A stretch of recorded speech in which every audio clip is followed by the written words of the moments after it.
Hey everyone, and welcome back to the AI Insight Podcast. I'm your host, Mazor, Kario, product design and AI expert and the creator of the online leaders program, Unlocking the Power of Generative AI. And today we're exploring the fascinating and crucial intersection of law and artificial intelligence. Joining us is Hofit Wasserman-Rozen, a leading expert in AI law and policy, and a researcher fellow in Shamgar Center, Tel Aviv University Faculty of Law, and a PhD candidate in law and artificial intelligence. Hofit brings a unique perspective to the conversation, combining her legal expertise with her deep understanding of AI technology. We'll be discussing the challenges of AI regulation and the need for explainable AI and how to build trust in a world of increasingly powered by artificial intelligence. Hi, Hofit. Hi, glad to be here. I'm so happy that you're here. I'm sure it's going to be interesting. And from our previous conversation, I know we have lots to talk about and it's fun to do it together. So let's start. Yeah, let's go. Yeah. So what are some specific dangers of AI that you see and is most concerning? Wow, that's a great first question to open the discussion. I think a lot of the public debates and discussions about AI risk tends to pivot towards what is known as AI safety. Okay, right. AI is an existential threat, right? AI and ranges from AI will eliminate humanity, we'll all become serfs of AI, and maybe more probable risks such as AI in the wrong human hands might be used for actual, really calamitous repercussions. But when it comes to law and policy, and myself included, I think I'm more oriented towards the second cohort, which is known as AI ethics. And AI ethics looks not at what could be artificial general intelligence and all those, long shot scenarios, and more on when AI is being developed, integrated, and used today and in the foreseeable future, what we can imagine. What are the risks and dangers that it brings with it? After all, AI is being integrated into spaces, to domains, to verticals where people are already there, laws are governing the situation. We're used to human decision making, and when AI replaces or more often assists human decision making, we need to make sure that basic human rights are kept, and that we can, for example, execute the right for due process. Right? There are no additional physical harms being caused. If we think about autonomous vehicles, for example, right, it's a good example of that. If we have criminal defendants, that they can ask questions about an algorithm that included them in kind of a list of who's been interrogated or been searched. Even if I send my CV and an algorithm reads it, what is the reason I wasn't brought in for an interview because, A, B, or C? These are all domains which are regulated by laws, and now AI is being integrated into, and it creates a whole new set of challenges and risks that we need to address. Yeah, and more than that, we're just in the beginning. You mentioned a few places that already integrated AI, but in the foreseeable future would have much more of that, and it will take so many more domains, areas, help more professionals in so many ways. And we need to be aware that it's going to be a very vast change of the way that things are done right now.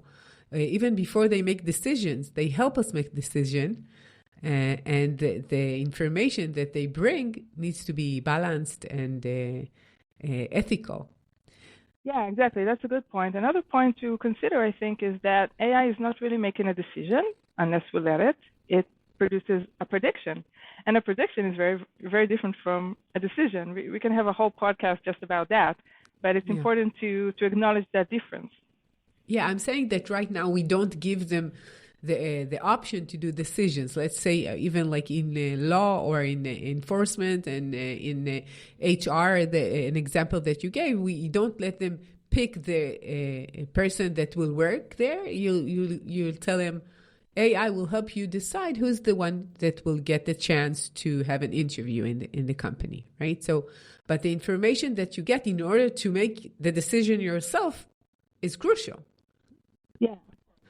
I know that there's kind of an AI hype out there, and it seems that we're moving fast towards a future where AI is going to make all the decisions. I don't think this is the case. It will probably be between two extremes, where some kind of decisions will be strictly human, some kind of decisions will be strictly AI, and AI has a lot of advantages in certain circumstances. We would want it to make, like quick decisions or, based on a lot of data, etc. And in the middle, the scale, the most of the scale will be AI-assisted human decisions. So that's a challenge by itself. What are the key challenges in getting lawyers and data scientists to work together on responsible AI? That's a case of lost in translation, if you know the movie from Japan. They're really speaking two different languages. When technologists say, for example, fairness, and when lawyers or law professionals say fairness, they mean totally different things. And the whole way of thinking is so different. I mean, machine learning professionals, developers, they think in zeros and ones. Right. Lawyers, policymakers, regulators, and to an extent, society thinks in a whole different, more ambiguous kind of way. Fairness has like 20 different definitions that we can pick from. Okay, so which one do we pick? The law is built on ambiguity as a default. It's a feature, it's not a bug.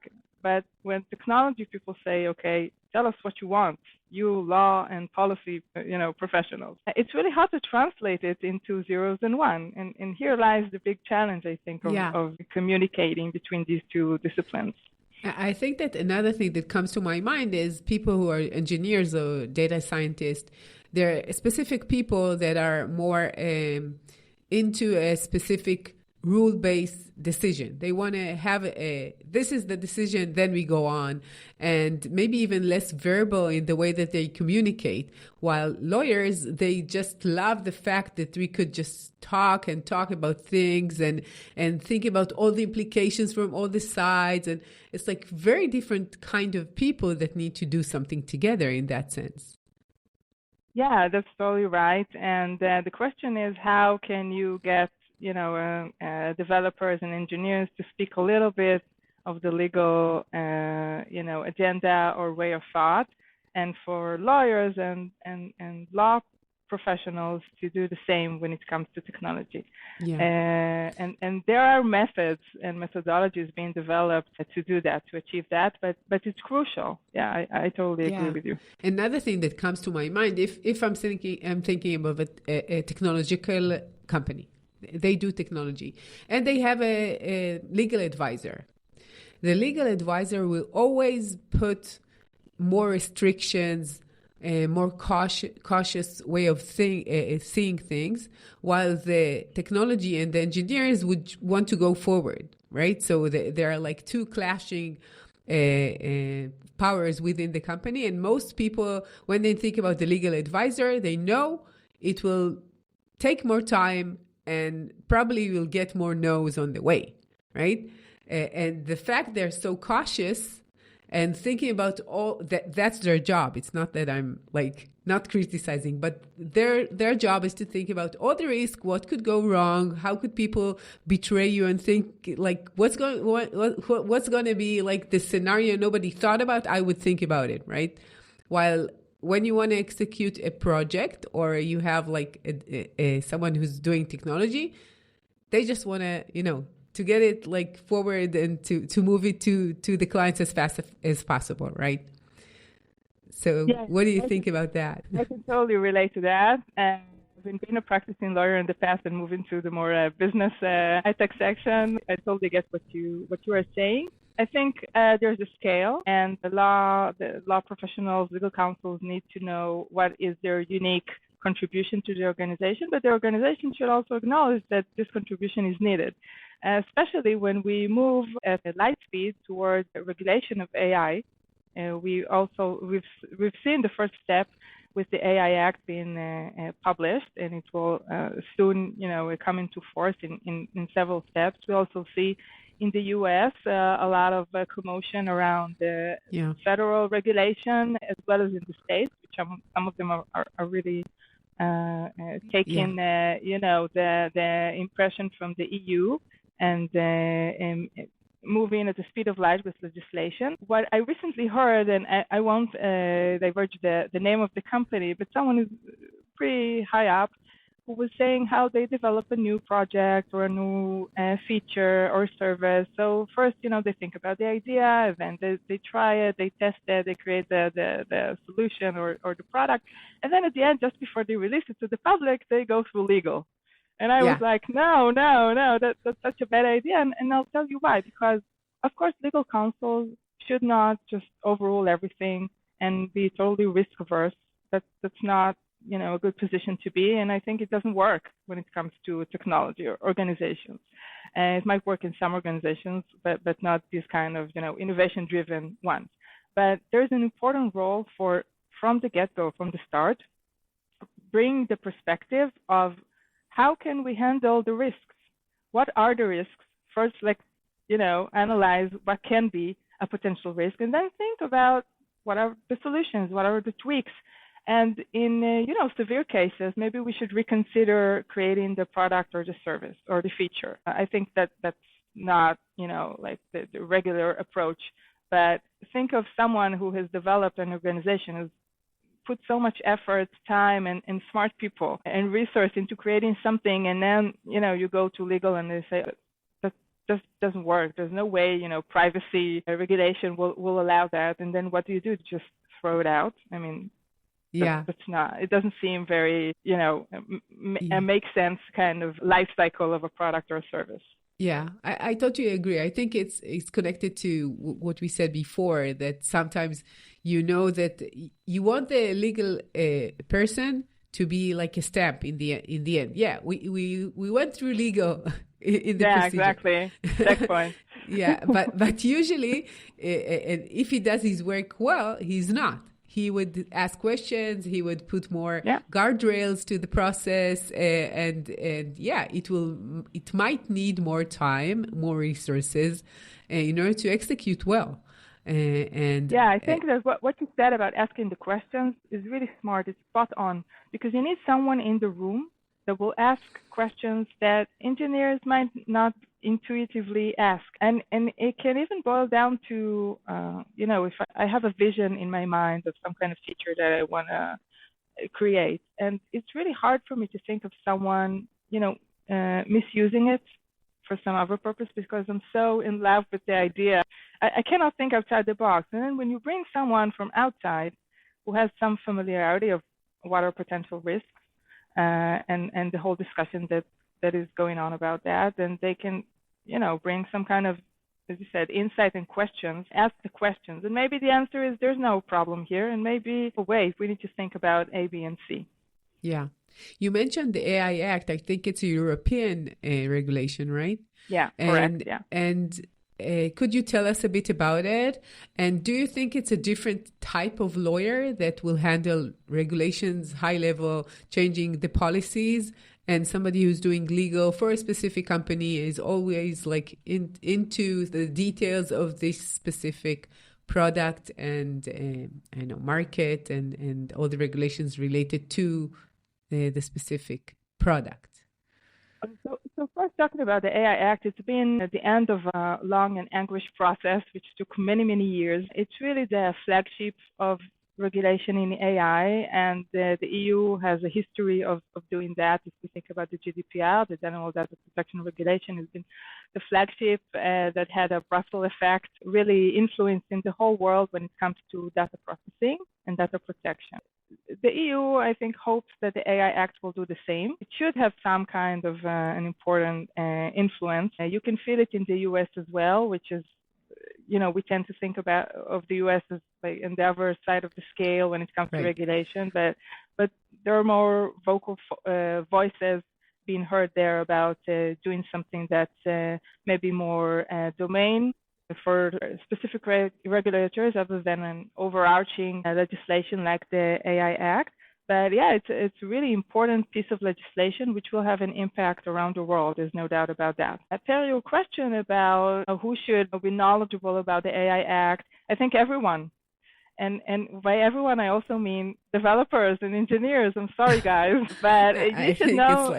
It's like too much to ask, but okay. No, Could just dream. to highlight, I totally get it. I mean, there's no need to get into the intricacies, but I also feel that from the surface, I have to say. People are reaching out, engineers, and they're saying, I have a startup, I want to develop a new kind of product or feature. What do I need to know about the AI Act? Where do I fall in the AI Act? And that's amazing to see, really. Of course, the European market is a very important market, and when it comes to the AI Act, even if a user is using the service somewhere in the geography of the EU, then you're hooked in the net.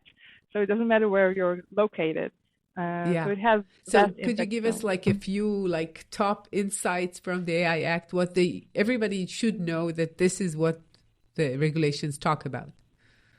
Well, the AI Act takes on an approach of risk management. So it tries to highlight what are the different risk levels of certain AI systems. Okay, so you have high risk, low risk, and in each of those, say, risk levels, you're complying with different kind of regulations. Okay, so the higher risk, of course, the more regulations is imposed on you.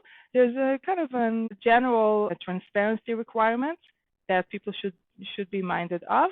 And there are some AI uses which are excluded, okay, which should not be pursued in the domain of the EU. Really? What would be things related to fake news or cyber related AI, or what more kind? Like biometric from a certain perspective, or social monitoring. These are the kinds of usage which the EU says that's not for us. You're not allowed to practice that inside the EU. Yeah. So as I see it, it's like a type of GDPR for AI. So they're talking about risks and security and privacy and all of that. Or maybe I'm wrong and it's not related to the way that I see GDPR as a reference. Yeah, you're not wrong. I mean, it's an interesting reference because the GDPR proceeded to the AI Act, and it's a good build-up. But I think the difference when it comes to AI systems is that it's hard to know what their potential is, what their prospective uses are, and especially with the coming into the stage of those foundation models, which is also an interesting point about the AI Act, which was close to being completed, and then foundation models came into being, and then they had to rush and put on some kind of patch in a way that addresses the foundation models, because it's really hard to label them when it comes to the level of risk, right? I mean, it depends what the downstream user is using them for, and there are endless usages possible, as we see. Sure. So there's something about AI systems being unpredictable that makes the difference. There is some criticism about the AI Act from that perspective, meaning you're trying to regulate technology that is unstable, and we don't know what's going to happen, so it might be redundant in a week. Still, I think there is a lot of value in putting your foot on the ground and saying, this is what we want. We want to maintain basic human rights, and we want you to address the issue of risk and make sure that you're following the regulation. And then, as a regulation, it's vague, as we started our discussion, and that might be a positive factor, actually. We'll wait to see the guidelines they're putting up in AI office, and we'll see how it trickles down, to actual do's and don'ts. Yeah.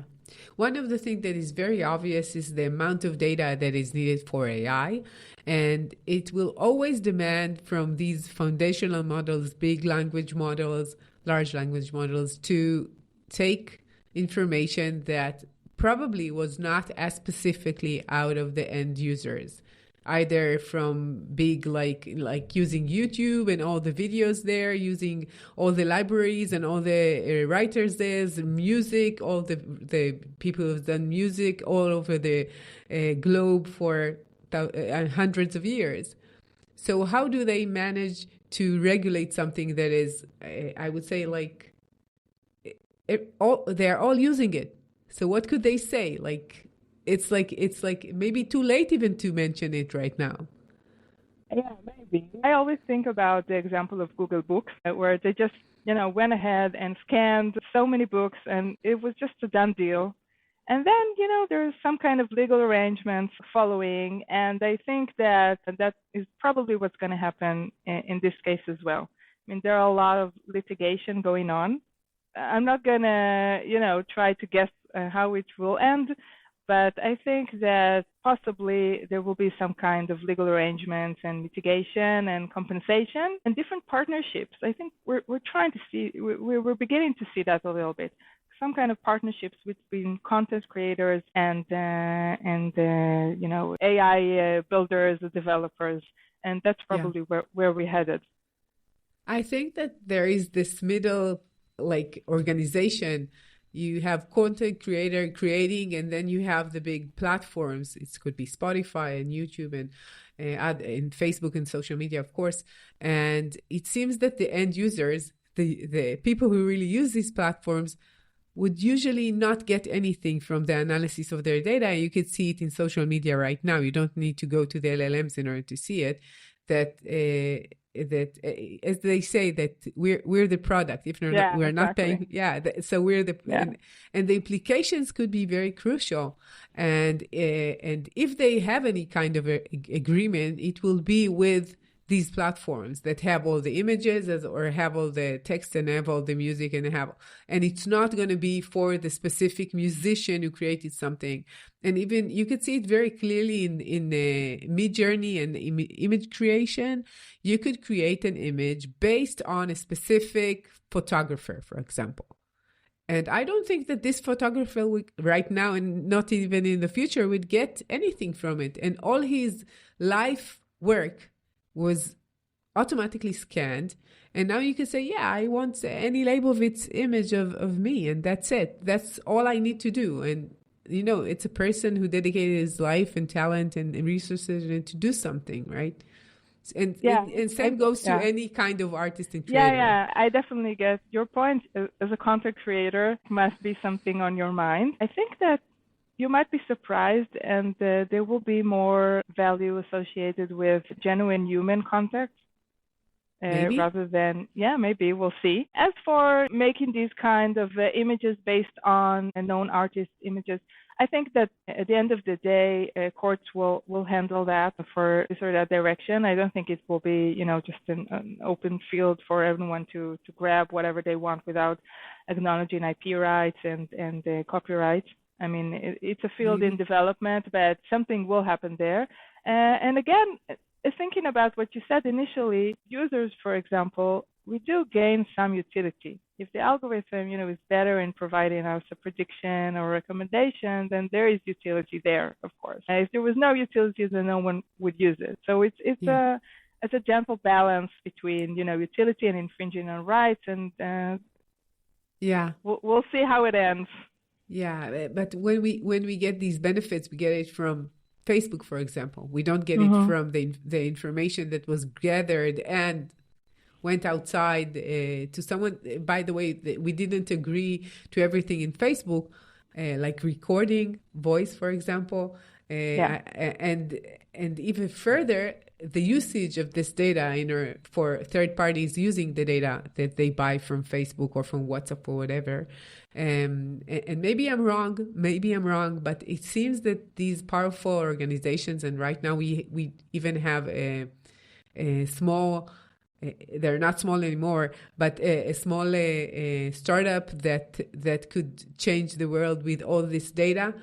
And I don't think that somebody would come to OpenAI and say, okay, you know what? Now you're closing your business and you're going home. Bad boy, go home. You did something wrong. Maybe they would need to pay some money from the vast amount of money that they're already at least estimated in. But it seems like it's going to a certain direction. But maybe I don't trust the law and regulations enough.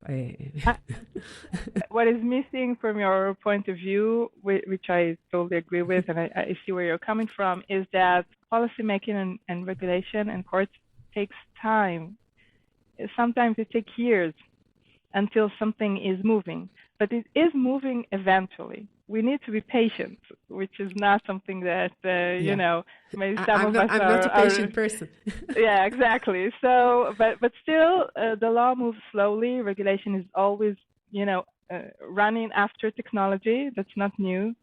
And Right. but I think what's maybe new in this era is that technology is moving so fast. I mean, we have those immense changes in a matter of years rather than hundreds of years as been in the past. So, regulation and policymakers have a lot to catch up for, and they're doing that, but they're moving in glacier speed, and we'll see, but something will happen eventually. You need to be patient. Yeah, I hope, like we have Facebook more than 20 years, right? It's like, it seems like it's not young anymore, that's for sure, or any social media. I'm just saying Facebook as a main reference. Yeah, of course. And we know that there are some downsides for this technology, and we don't always think about what does that mean and what is like the price that society is paying and we're paying for it. And 20 years, I guess, is enough time for people and regulations and someone who's doing all these restrictions to do something. And it seems like, I don't know, I didn't see any kind of regulation saying like, what does it mean if you're talking to small kids, if you're influencing their mood, if you're influencing their decisions, and if you're making their life less, happy in a sense? Yeah, just one example. I'm just saying one example. You could go further in any other way. That's actually a good example, because in some states in the U.S. there has been movement towards regulating this exact aspect and how technology interacts with children. And also, when you think about Section 230, which has been the protection of those big platforms for so long, I think there are tectonic movements in how courts are starting to think about this protection. So it takes a long time, but at some point enough is enough, maybe. And so you can be optimistic, and things are slowly changing, I think. I see. What could individuals and organizations really do in order to promote responsible AI or ethical AI in their own products? Well, I think that's such an important question. First, it's acknowledging that we all have a say when it comes to responsible AI. And responsible AI should be present in organizations and outside organizations, in society. People should get the gist of it and be aware that humans have rights when it comes to technology. And when AI is being integrated as a decision subject, as a user, I don't have to, just accept being decided on by some kind of an obscure autonomous machine. I think when it comes to organizations, it needs to come from the top. It's important to have leadership that understands the importance of responsible AI being integrated into their organization in every step of the way in their organizational hierarchy. And I think that they can address it from a risk management kind of perspective if they feel better about it. But it's more than that. Of course, there are societal impacts, and we all live in society. But I think that trying also to learn the language of the other side, if you're not technology averse, trying to speak a little bit of the language of technology is important, and vice versa. If you're a developer, an engineer, trying to understand where societal issues are relating to your work when you make decisions, behind the keyboard. There are ethical implications, even if you're not aware of it. So the first step is to be aware of it, educate yourself, ask questions, invite more stakeholders into the discussion, and just go from there. And I could imagine things related to security and privacy and maybe the data that we're using, but we're not changing data source each day. So maybe once in when we're changing. But in general, is it like something that I need to know daily when I write the code? What is perceived as not in the regulations of privacy? Or is it something that I just need to keep in mind that people are influenced by what I'm doing? Yeah, I think as a starting point, that's enough. As we spoke in the beginning, keeping some kind of a legal counsel or someone who's, comes from another disciplinary. It doesn't have to be, there are other disciplinaries who are also relevant for that. But just being minded of that, as you say, and think, am I creating some kind of risk to privacy? Am I creating kind of risk for human agency, for human autonomy? Is my system explainable? And if someone asks me, how is this system making this decision? Can I explain it? Do I have the tools for that?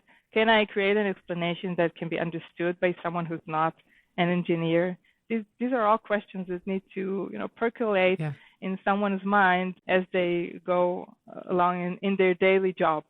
So if we're talking about explainable, which is a big thing for an AI system, and because AI systems are a black box, we don't know exactly how did they get to this specific, in this time, to this specific answer.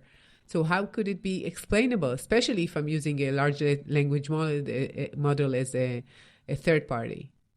Yeah, that's a huge challenge, no doubt. It has become a more complex challenge as foundation models came to the scene. But it was a challenge before that. As AI systems became more and more complex, and the complexity level is also increasing. It came from engineers and developers who needed to debug the system. So they needed to come up with all kinds of techniques to get what they refer to as an explanation. And I say that in this sort of way because it's very, very different from how law and policy professionals think of explanation.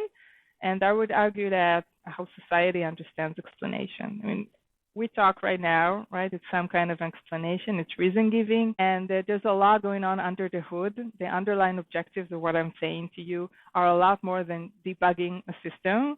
There's also you putting your trust in me that what I'm saying is correct, that my decisions are correct. You're able to maybe challenge my decision, right? That's more like a due process kind of execution. I respect you as a human when I explain to you, right? And also myself in a way, because I'm not just blurting things out into this podcast.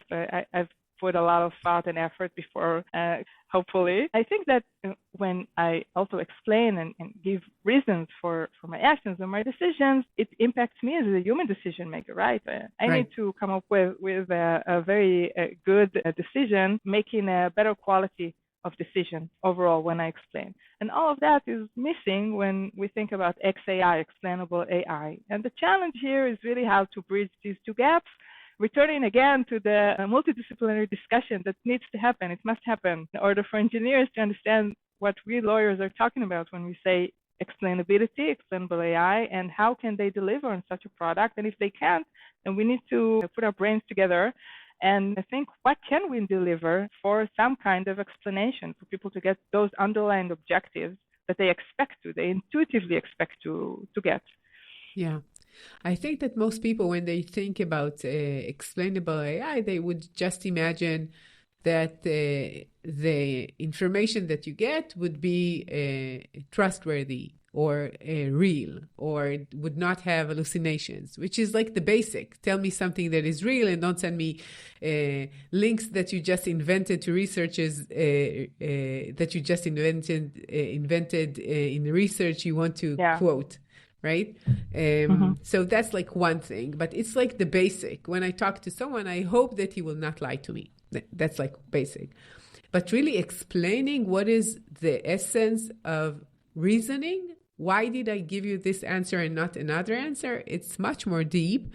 And I don't think that it's like right now, the way that these LLMs are built, you would not get it. Because it's like they're just predicting the next letter each time, and the next chunk of data is all predictions one after the other. So it doesn't think about it holistically, and therefore cannot really explain it holistically, right? Yeah, but to set the stage right, human explanations might not always convey exactly what the human decision maker had in mind, and that should be said. And some argue that it is the human brain that's the actual black box. And in machines, we can, push and pull and see what is actually going on inside the black box. But moving past that, LLMs have a problematic tendency to be very, very manipulative and convincing, even more than humans. And that puts a big question mark on whether we want explainability when it comes to these kinds of systems. Are we opening the door to be manipulated? After all, the client of the explanations has not changed. We're painfully human still. But the machines are getting increasingly more sophisticated. They can adapt to the specific user they're engaging with and to create a perfect explanation that is suitable to convince you of whatever the machine wants. But that's one problem. Another problem that I think is emerging is that the research and the work in XAI, on explainable AI, tends to move away from real transparency, which is, as you referred to, I get an explanation that allows me to decide as a human whether the machine is trustworthy or not, okay, into domains that are more interested in how can we use explanations to impact humans, okay? That's a better word than manipulate humans. But there's some kind of move towards using, for example, an explanation. If I'm driving an autonomous car, if I'm sitting at the driver's seat on an autonomous car, we need new words for this technology. And I feel like the car is doing something that it shouldn't, and I get an explanation that convinces me not to take manual control. Is that a good thing or a bad thing? It depends, right? But there are some calamities associated with just throwing explanations at people, at humans, without the underlying objectives and fulfilling the purpose of creating actual trustworthiness that we can, What gives you hope for a future where AI is used ethically? I'm a firm believer in humanity, believe it or not. So that's more a personal philosophy. And I'm also thinking about, other times in history where technology makes such a huge impact, and it had happened. And, we swallow it, and then we just digest it slowly but surely, relating to what you said earlier about law and policy and regulation. So it takes time, but I think we'll be fine. We need to continue to talk about responsible AI, implement responsible AI, and not stifle innovation along the way. It's a challenge, but we can do it. When I think about the future AI use, I think the usage would be very, very diverse, and for sure some of it will not be for good aims and goals. That's for sure. It's like when we're thinking about cybersecurity, this whole domain is built from attack and defend, attack and defend. This is what they're doing all the time, right? Finding vulnerabilities, and then you have some kind of fixes to that, and it's going to be the same. So some people use it in a way that is not meant to, and then some people will find a way to protect the people that are hurt from that.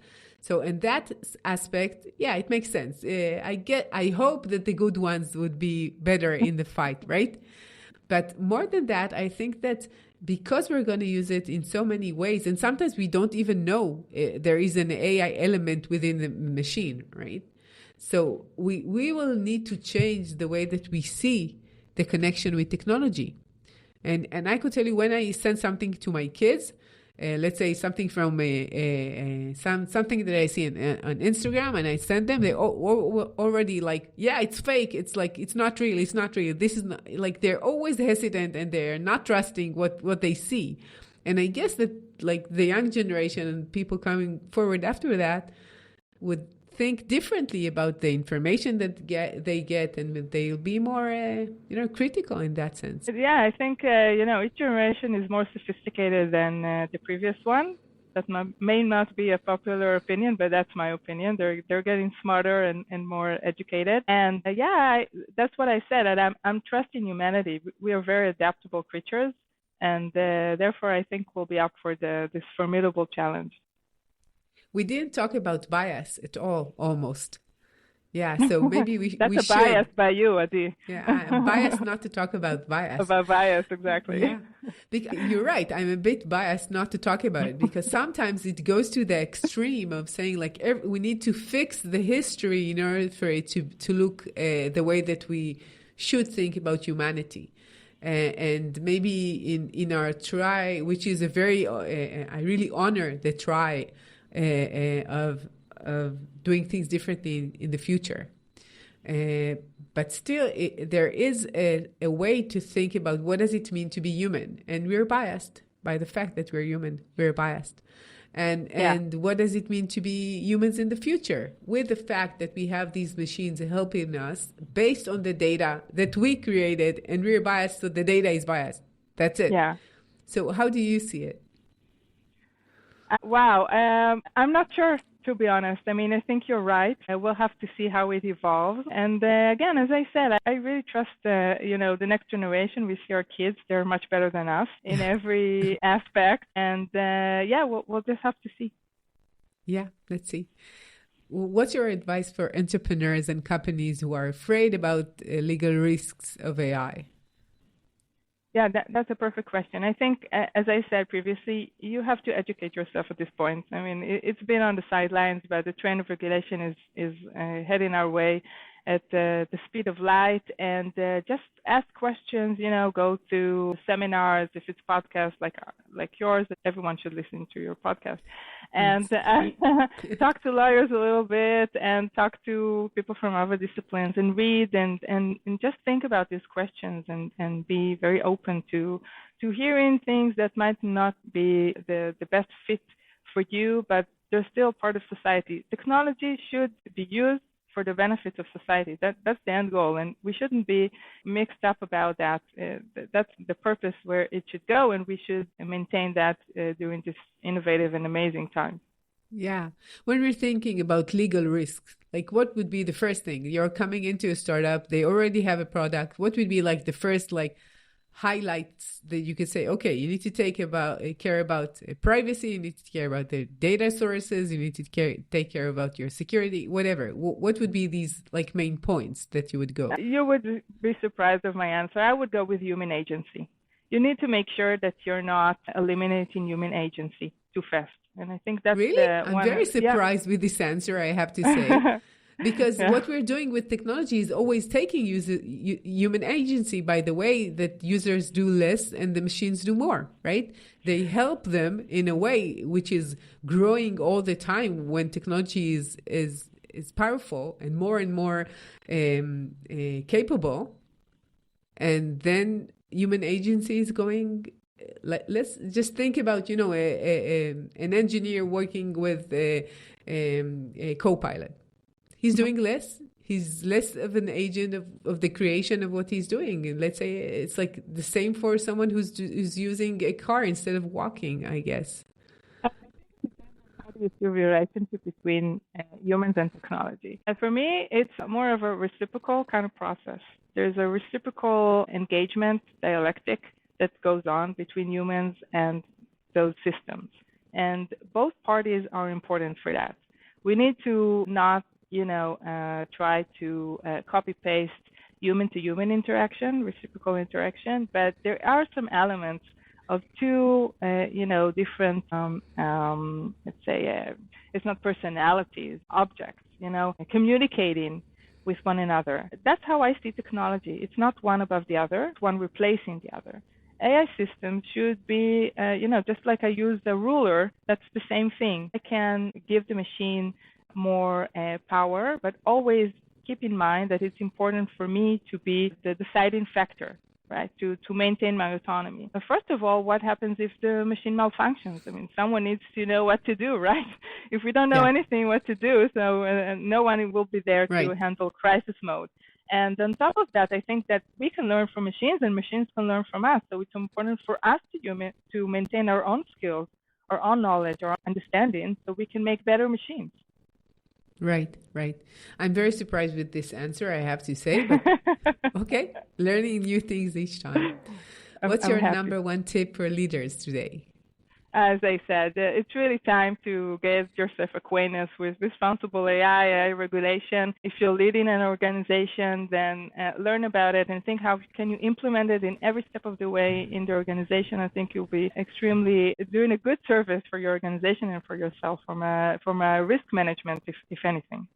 Yeah, when we're saying risk management, meaning that you could build something from scratch to something that you invested billions in, and then you found out that it's not really into the regulations, you could not publish it in other in specific parts of the world, or you have that's like... one. Think about if you're, putting out some kind of feature or service, and then there's a whole debacle, right? The bad publicity, and you're hurting your reputation of the company because you've made some bad decisions, which if you were more knowledgeable and understanding of responsible AI, you wouldn't have done that. Okay? That can impact share price, for example, right? How investors look at you. So no longer are the days where you could just do whatever you want. The public is more engaged. The policymakers in response are more, stepping into the ring. And there needs to be a better understanding and alignment towards AI regulation, no doubt. Yeah. I think that what comes to my mind is I think that Amazon had an HR system that was biased against, I think, women, if I'm not mistaken. Yeah. And they need to shut it down when they found it out. And I'm sure it was not good for Amazon that people know about it. Yeah, of course. And that's actually a wonderful example because, the algorithm wasn't biased by purpose, right? The people who created it, for sure, were not biased. It's just trained on the data set, which is previous, CVs of Amazon employees, which happen to be mostly men. So, and it might not have even taken deliberate attention towards gender, but the machine can understand gender, these kind of factors, even when it's not presented with them directly. And that's one great example for learning and figuring out what are the questions we need to ask. And again, human agency and human autonomy, you've just proven my point, I think. Okay, so someone needs to look at the situation and say, hey, it doesn't make sense. What's going on? Yeah, I totally agree. Hofit, it has been a pleasure talking to you. It's always a pleasure talking to you. And I'm sure we're going to do much more afterwards. And thank you for being with us and sharing your knowledge. Thank you, Adi, for having me. Thank you. It was wonderful. Yeah, and where could people hear more about you and your work and contact you? Best place for me is on LinkedIn, Hofit Wasserman-Rozen. Look me up. I'll be extremely happy to get your thoughts and to engage and to see what you have to think. Yeah, I totally recommend you do that. So thank you, Hofit. And to all of you change makers out there, thank you for joining us. And I invite you to sign up to my new online leaders program, Unlocking the Power of Generative AI, designed to equip leaders with the skills to build successful generative AI products. And I'll see you next week with another innovative, informative talk. See ya.